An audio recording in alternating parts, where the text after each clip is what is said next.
आओ बढ़े। It's time to grow bigger and better. It's time to make progress. It's time to achieve big. यीशु ने कहा कि तुम्हारी ज्योति इतनी चमके कि लोग तुम्हारे जीवन को देखकर परमेश्वर की महिमा करें। Let's get ready to move forward in life. परमेश्वर चाहता है कि आप आगे बढ़ें। रुकी हुई अवस्था में कभी भी परमेश्वर की महिमा नहीं होती। ये प्रोग्राम परमेश्वर के द्वारा अभिषिक्त है आप सबको आगे बढ़ाने के लिए। आओ बढ़े। Praise the Lord. यीशु के सुंदर, महान और भव्य नाम में मैं पास्टर प्रेस आज फिर से आप सबका स्वागत करती हूँ इस सुंदर समय में जब हम हमारे परमेश्वर के जन पास्टर जायन के द्वारा परमेश्वर के वचन, ज्ञान और योजना में आगे बढ़ाए जाएंगे। बाइबल इब्रानियों के 4:12 में हमें बताती है कि परमेश्वर का वचन दोधारी तलवार के समान है, एक्टिव है और जीवंत है। तो ये बहुत ज़रूरी है कि हम परमेश्वर के वचन को अपने अंदर इस तरह से संभालें कि हम हर एक चीज़ को भेद सकें, हर एक परेशानी से खुद को बाहर निकाल सकें, शैतान की हर एक जकड़ और पकड़ को अपने जीवन पर से तोड़ सकें। Praise the Lord. परमेश्वर का वचन सही मायने में छुटकारे को लेके आता है और आज पास्टर जायन आपको परमेश्वर के वचन से सही ज्ञान और नीतियाँ सिखाएंगे। मैं आपसे आग्रह करना चाहूँगी कि अपने पूरे परिवार के साथ इस सेशन को आप देखें और वचन के ज्ञान में आगे बढ़ें और अपने जीवन में परमेश्वर के सुसमाचार को जीवंत रूप से, भव्य रूप से देखें। Praise the Lord. हालेलुया। आइए हम एक साथ मिलकर इस वक्त परमेश्वर के वचन के ज्ञान में बढ़ते हैं। आओ बढ़ते हैं। Pastor Zion. Transforming lives through the Word of God. Worth listening.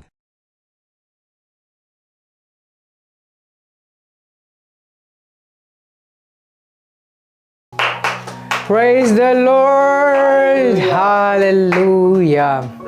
धन्यवाद परमेश्वर प्रभु यीशु मसीह के नाम में। धन्यवाद पिता, तू सुंदर है, तू अच्छा है हम सबके जीवनों में। और इस वक्त मैं प्रार्थना करता हूँ हर एक भाई और बहन के लिए जो हमें इस वक्त सुन पा रहे हैं, जिन्होंने अपना विश्वास हमारे साथ जोड़ा है, जो हमें देख रहे हैं। धन्यवाद परमेश्वर। मैं प्रार्थना करता हूँ कि ये सब तेरे वचन के द्वारा, तेरे आत्मा के द्वारा बढ़ाए जाने के लिए खुले हों, इनका हृदय खुला हो, तेरे वचन को विश्वास, आनंद और दीनता के साथ ग्रहण करने के लिए। तेरा वचन बनाता है और बढ़ाता है। और मैं प्रार्थना करता हूँ कि इस वचन के द्वारा इनके जीवन में निर्माण हो, विश्वास में और स्थिर होएं, अपने जीवन में स्थापित होएं, अपने बुलाहट में स्थापित होएं और इनका जीवन पहले जैसे ना रहे। प्रभु यीशु मसीह के नाम में आमेन, आमेन। Praise God. मैं आप सबको इस बहुत ही ख़ास और स्पेशल प्रोग्राम आओ बढ़े में स्वागत करता हूँ। हमारा यकीन है कि ये प्रोग्राम आशीषित है, अभिषेक है आप सबको बढ़ाने के लिए। एक बहुत ही स्पेशल सब्जेक्ट के ऊपर हम बात कर रहे हैं, the mystery of the cross, क्रूस का रहस्य। जब हम क्रॉस के बारे में जानते हैं, जब हम क्रॉस के बारे में सोचते हैं, ये सिर्फ प्रभु यीशु मसीह का मृत्यु नहीं था, परंतु इसके पीछे बहुत सारी चीज़ें, बहुत बड़े रहस्य थे।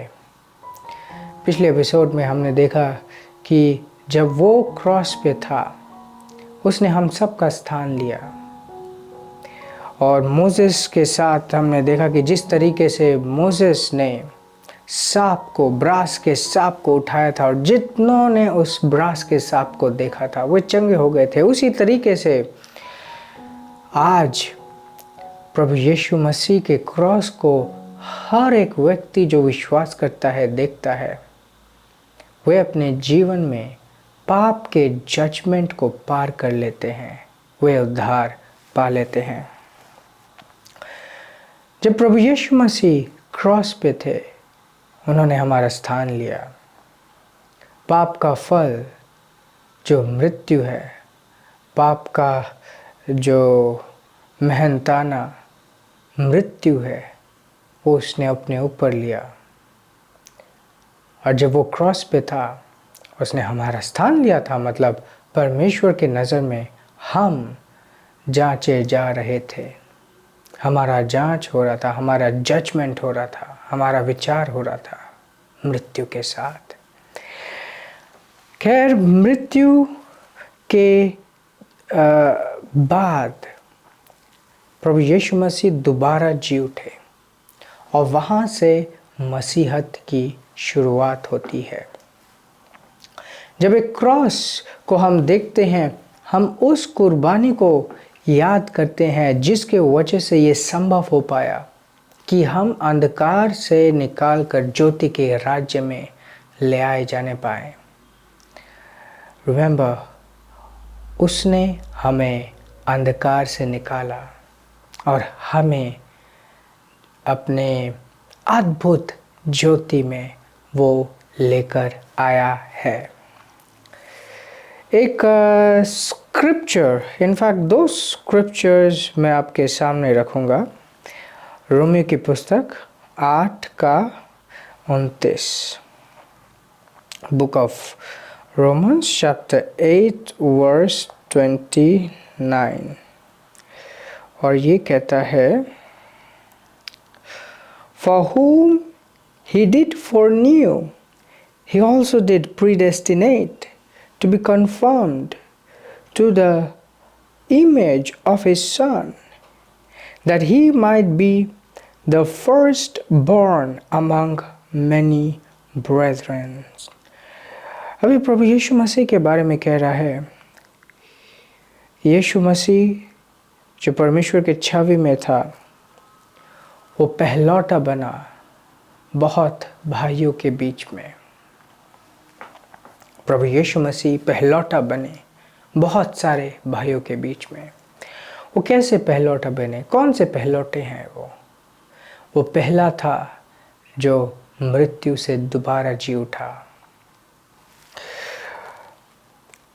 और एक इसी के साथ मिलता जुलता स्क्रिप्चर, ताकि हम समझ पाएं, इब्रानियों की पुस्तक 2:11 पढ़ेंगे। वो कहते, For both he that sanctifieth and they who are sanctified are all of one, for which cause he is not ashamed to call them brethren. वो कहते हैं कि जो साफ करता है और जो साफ हुए हैं, या तो ऐसे भी कह सकते हैं जो पवित्र करता है और जो पवित्र हुए हैं, दोनों एक ही से है। और इसलिए जिसने साफ किया है वो शर्मिंदा नहीं है उन सबको अपना भाई बुलाने के लिए। ये कह रहे कि प्रभु यीशु मसीह हमें अपना भाई मानता है। हम सब उसके नज़र में, प्रभु यीशु मसीह के नज़र में उसके भाई, उसके बहन हैं। Praise God. कुछ एक चीज़ मैं दिखाना चाहता हूँ। जब यीशु मरे, हम सब उसके साथ मारे गए। ये इस तरीके से हम समझेंगे, मान लो किसी एक व्यक्ति के पास कर्ज था और उसके भाई ने उसका कर्ज चुका दिया। तो जब उसके भाई ने कर्ज चुका दिया, जिससे कर्ज लिया था वो दोबारा उसके पास नहीं आएगा, क्योंकि उसके नज़र में उसने चुकाया या उसके भाई ने चुकाया, उसका अकाउंट क्लियर है। जो मृत्यु का कर्ज पाप की वजह से इंसानों पर था, वो प्रभु यीशु मसीह ने चुका दिया क्रॉस पे, और वो कर्ज अब समाप्त हो गया है, वो कर्ज अब खत्म हो गया है। Praise God. क्योंकि जिसने पवित्र किया और जो पवित्र हुए हैं, अब दोनों ही परमेश्वर से हैं। जब यीशु क्रॉस पे था, हम क्रॉस पे थे। जब उसने मृत्यु लिया, हम सब मारे गए। मतलब जो वो मरा, हम सब मरे। जब वो दोबारा जी उठा, मृत्यु को हराकर, पाप की कीमत चुकाकर जब वो दोबारा जी उठा, हम सब दोबारा जी उठे। Praise God. परमेश्वर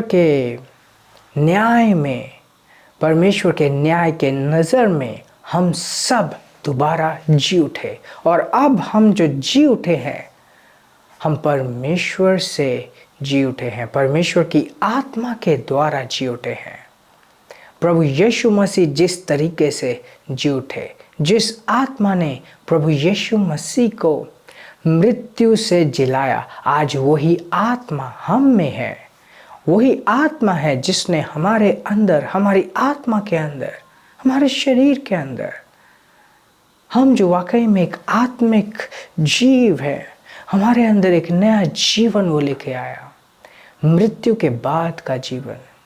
जब यीशु मरा, हम सब उसके साथ मर गए। जब वो दोबारा जी उठा, हम दोबारा जी उठे। आज हम नए जन्मे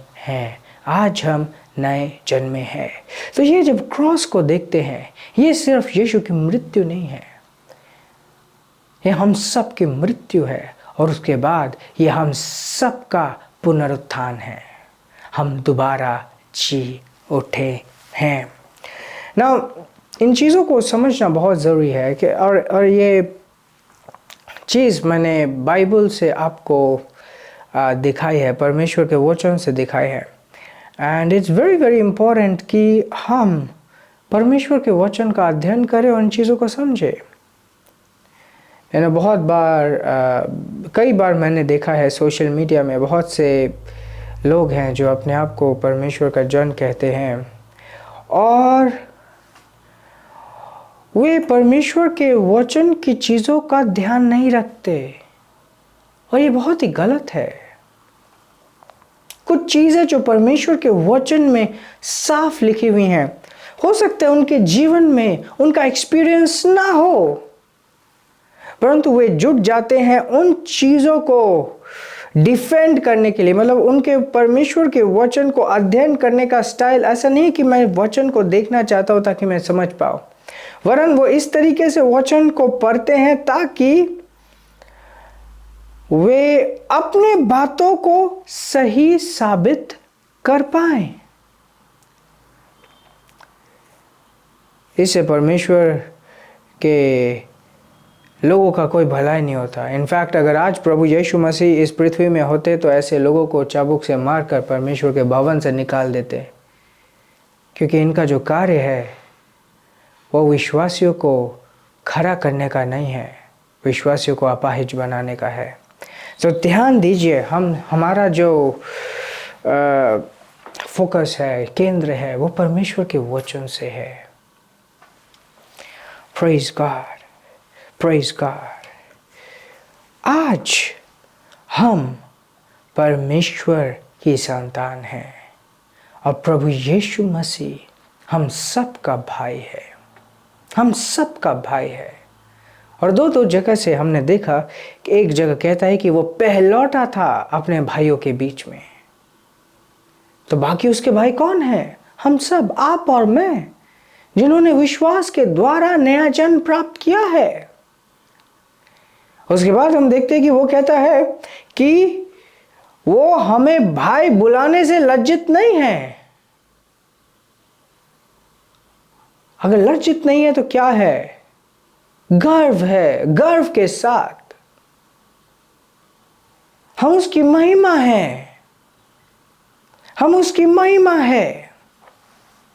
आप अपने जीवन में कहीं भी हो क्यों ना, आप अपने जीवन में आपने कुछ भी क्यों ना किया हो, आपका जीवन सिर्फ आपके कार्यों से नापा नहीं जाता या आपके आज की अवस्था से नापा नहीं जाता।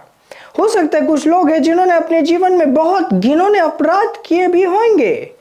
हो सकता है आप में से कुछ लोग हैं जिन्हें लगता होगा कि मैं तो बहुत बदसूरत हूं। कुछ लोग हो सकते हैं जो कह सकते हैं अब तो मेरा जीवन बर्बाद हो गया है। मैं आपको बताना चाहता हूं कि आपका जीवन ना बर्बाद हुआ है, ना आपकी आज की दशा से आपके जीवन को नापा जा सकता है। आपके जीवन को अगर नापना है तो उसके नाप से नापे जिसने आपको इस पृथ्वी में वजूद दी है। परमेश्वर ने अपने पुत्र को नहीं बख्शा, उसने अपने पुत्र को इस पृथ्वी में कुर्बान कर दिया ताकि आपको वे अंधकार से निकालकर ज्योति में ले आए जाने पाए। Praise God. सो ये फर्क नहीं पड़ता आपका आज का क्या परिस्थिति है। ये फर्क नहीं पड़ता कि अब तक आपने अपने जीवन में क्या किया है, क्या सोचा है, क्या जाना है। It doesn't really matter. ये फर्क पड़ता है कि इससे फर्क पड़ता है कि उसने आपके लिए क्या किया, आपके लिए क्या कीमत चुकाई। आज वो आपको अपना संतान मानता है। परमेश्वर के संतान हो आप और प्रभु यीशु मसीह के भाई और बहन हो आप।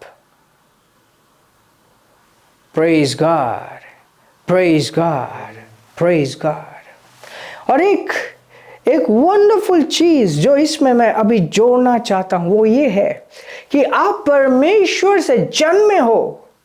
आप पिता परमेश्वर नहीं हो परंतु परमेश्वर की संतान हो। उसी के दैवीय स्वभाव में, उसी के दैवीय जाति में आप ईश्वर हो। Praise God. और ये बात पुराने नियम में और एक बार खुद प्रभु यीशु मसीह ने दोहराया कि आप ईश्वर हो। कैसे ईश्वर हो? सरल है। एक गाय को जन्म देती है। एक आम का पेड़ से आम ही निकलता है। एक मुर्गी अपने ही जाति में अंडे देती है और एक मुर्गी निकलती है। उसी रीति से एक इंसान को जन्म देता है और परमेश्वर अपने ही जाति में दैवीय सृष्टि ईश्वर को जन्म देता है। Praise God.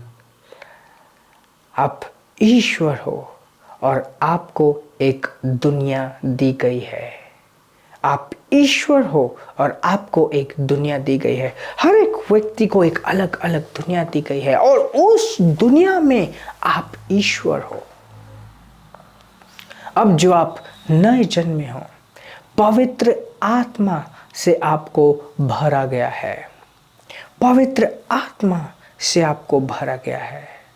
अब जो आप नए जन्मे हो, पवित्र आत्मा आप में आई है। कुछ ही क्षण पहले मैंने आपसे कहा कि इससे आप ना देखें कि आपने अब तक क्या किया और आपका क्या है और अभी आप किस अवस्था में हैं, परंतु इस तरीके से आप देखें कि अब जो पवित्र आत्मा आपके जीवन में आई है उसको हक दे कि वो आपके जीवन का नियंत्रण ले। परमेश्वर की आत्मा को प्रभु की आत्मा भी कहा जाता है और ये जो प्रभु की आत्मा है, प्रभु की आत्मा आपको प्रभुता देती है अपने दुनिया में। वे लोग जो आपके दुनिया में है, वो परिस्थितियां जो आपकी दुनिया में है, पवित्र आत्मा के साथ आप उनके ऊपर राज कर सकते हैं। परमेश्वर ने आपको ईश्वर बनाया और आपको एक दुनिया दिया और आपके दुनिया में आपको ईश्वर बना के रखा। प्रेज गॉड, ताकि उस दुनिया में जिसके आप हिस्सा हो, उस दुनिया में आप परमेश्वर की इच्छा को, परमेश्वर की सुंदरता को, उसके अच्छी सुंदर सुगंध को स्थापित कर पाओ। और ध्यान दीजिए, जब आप ये सीख जाते हैं कि किस तरीके से आप पवित्र आत्मा को नियंत्रण दोगे, जब पवित्र आत्मा नियंत्रण लेता है तो कोई भी चीज आपके विरोध में खड़ी क्यों ना हो रही हो, चाहे वो शैतान हो या विपरीत परिस्थितियां, वे आपका कुछ नहीं बिगाड़ सकती, क्योंकि आप पवित्र आत्मा के द्वारा सामर्थ पाते हैं। Praise God, praise God. जब आप क्रॉस को देखें, जब आप क्रॉस के बारे में सोचें, सिर्फ ये ना देखें कि यीशु मारा गया, ये देखें कि ये पवित्र कुर्बानी थी जिसके द्वारा हमें परमेश्वर का सामर्थ मिला, जिसके द्वारा हमें परमेश्वर का सामर्थ मिला। बाइबल कहती है ये जो क्रॉस है हमारे लिए ये पावर ऑफ गॉड है, परमेश्वर का सामर्थ है। हम इसे परमेश्वर के सामर्थ के रूप में देखते हैं। Praise God, praise God, praise God. मुझे यकीन है बहुत सारी चीज़ें आपने अलग तरीके से सुनी या समझी होंगी। अगर आप में से किसी के पास कोई प्रश्न है, आप मेरे YouTube चैनल में जा सकते हैं, सर्च कीजिएगा पास्टर ज़ायन, और कमेंट अभी एनेबल है। ऐसा बहुत से लोग होते हैं जिनके कमेंट्स डिसेबल्ड होते हैं, बट मेरे कमेंट्स एनेबल्ड है। वहाँ पे जाके अपने प्रश्नों को मेरे चैनल में पूछिए, और नेक्स्ट लाइव सेशन जो भी होगा मैं उन सारे प्रश्नों को लूँगा। Praise God. ये समय है, मैं आप सबको मौका देना चाहता हूँ अपने भेंटों को, अपने 10वां अंश को परमेश्वर के राज्य के साथ जोड़ने के लिए। स्क्रीन्स पे आपके पास डिटेल्स हैं, और जब तक आप अपने ऑफरिंग्स को रिलीज़ कर रहे हैं, मैं आप सबके लिए प्रार्थना करूंगा। धन्यवाद पिता प्रभु यीशु मसीह के नाम में, तो सुंदर है। इन सारे भाई और बहनों के लिए मैं प्रार्थना करता हूँ, और उनके लिए भी मैं प्रार्थना करता हूँ जो इस वक्त अभी भेंट दे रहे हैं। ये विश्वासी हैं, इसलिए विश्वास का कदम उठा पा रहे हैं, और मैं प्रार्थना करता हूँ कि तेरी आत्मा और हक के साथ इनके जीवन में कार्य करेगी। अगर इनमें से कोई भी विपरीत परिस्थितियों से फंसा हुआ है, यीशु के नाम में मैं अनुग्रह उनके जीवन में बोलता हूँ, डिक्लेयर करता हूँ और घोषित करता हूँ कि इस पवित्र आत्मा के सामर्थ्य के द्वारा वे आज़ाद हैं, और अनुग्रह से भरकर उनके जीवन, उनकी परिस्थितियाँ बदलती हैं, और वे सब लोग गवाही के साथ वापस आते हैं प्रभु यीशु मसीह के नाम में। आमीन, आमीन, आमीन। मैं परमेश्वर को धन्यवाद देता हूँ उन सारे गवाहियों के लिए जो आप हम तक पहुँचाते हैं। परमेश्वर के आनंद से भरे रहिए, स्वर्गीय भाषा में प्रार्थना करते रहिए, आगे बढ़ते रहिए, आशीषित रहें, आगे बढ़ते रहें। Praise God. This program is brought to you by Ambassadors of Zion Church, making the world a better place.